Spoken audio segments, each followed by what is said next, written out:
Olá, dou-te as boas-vindas a mais um episódio e hoje voltamos a ter uma pergunta da comunidade, uma resposta a uma dessas perguntas. A pergunta de hoje vem do Ricardo e diz assim: debruço-me várias vezes com a questão do ouro, conhecido como ativo de refúgio, e debato várias vezes com amigos e colegas sobre a questão do ETF do ouro versus ETF de mineradora de ouro. Nunca chegamos a nenhuma conclusão sólida. Obrigado, Ricardo, antes de mais, pela tua mensagem e relembrar também, vou deixar aí na descrição do episódio o link onde podes juntar ao grupo do WhatsApp para deixar a tua própria questão para responder num episódio futuro. Indo aqui a esta questão do Ricardo sobre o ouro. O ouro é verdade que é visto muitas vezes como esta questão da reserva de valor ou do refúgio e, portanto, normalmente acaba por valorizar nos períodos de maior imprevisibilidade. Este ano 2025 é uma exceção, claramente não é, vou dizer, usar a expressão normal, crescer 50% no espaço do ano, que é o que está a acontecer, pelo menos até à data de gravação deste episódio, sensivelmente é essa a valorização, é muito acima do normal, mas é normal, é expectável que haja esta valorização do ouro em períodos de maior imprevisibilidade, de maior incerteza, em que os investidores queiram, no fundo, proteger os seus ganhos e esperar por tempos melhores, digamos assim. E há esta questão que é investir diretamente no preço do ouro ou então esta questão das mineradoras, das empresas que fazem mineração do ouro. Eu já falei no passado sobre isto também. Qual é a minha visão?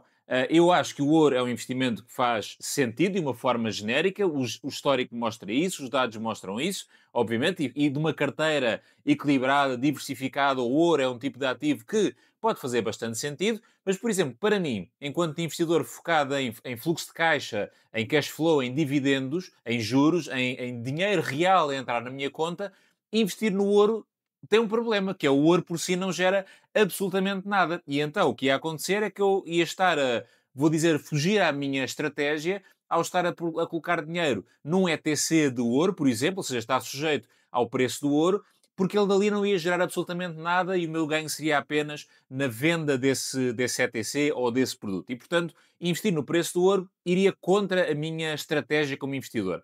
E então encontrei, já há alguns anos, uma forma de colmatar isto, uma forma, vamos dizer, de dar a volta, que é investir num ETF de empresas que estão focadas na mineração do ouro. Ou seja, são empresas cujo negócio é a extração, a mineração, o tratamento, a distribuição do ouro. Não é exatamente a mesma coisa, ok? Obviamente, porque o ouro, enquanto matéria-prima pura e dura, tem o seu preço, e aqui estamos a falar de empresas, e portanto as empresas vão ter naturalmente uma série de outras coisas que vão ser diferentes e que vão flutuar. Há muito mais componentes que estão aqui envolvidas na valorização dessas empresas, não só o preço do ouro.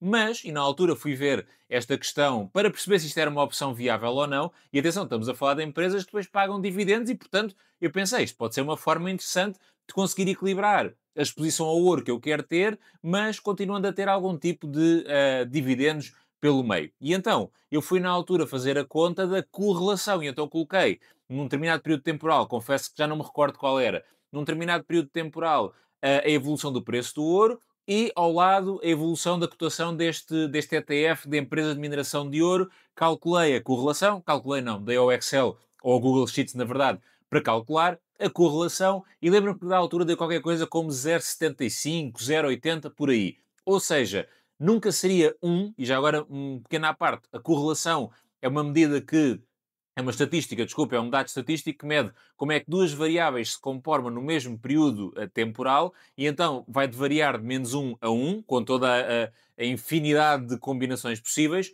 Um chama-se correlação perfeita, ou seja, mexem-se exatamente no mesmo sentido, na mesma proporção, que obviamente aqui nunca iria acontecer porque há outros fatores.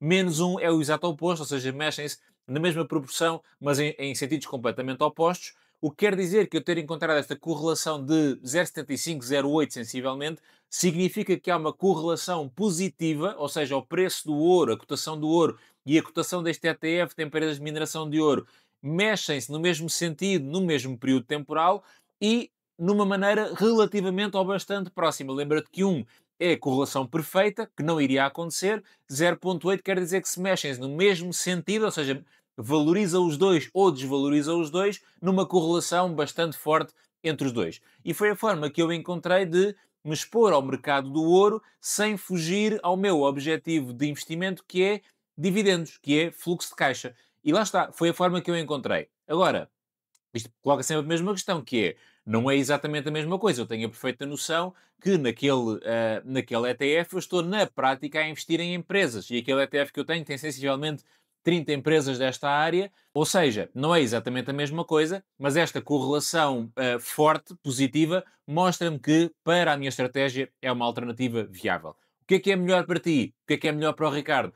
Não sei, mas fica aqui a minha opinião como um ETF de empresas de mineração de ouro pode ser uma alternativa viável, porque há uma exposição, uma ligação direta ao preço do ouro, mas trazendo as vantagens também do mercado acionista.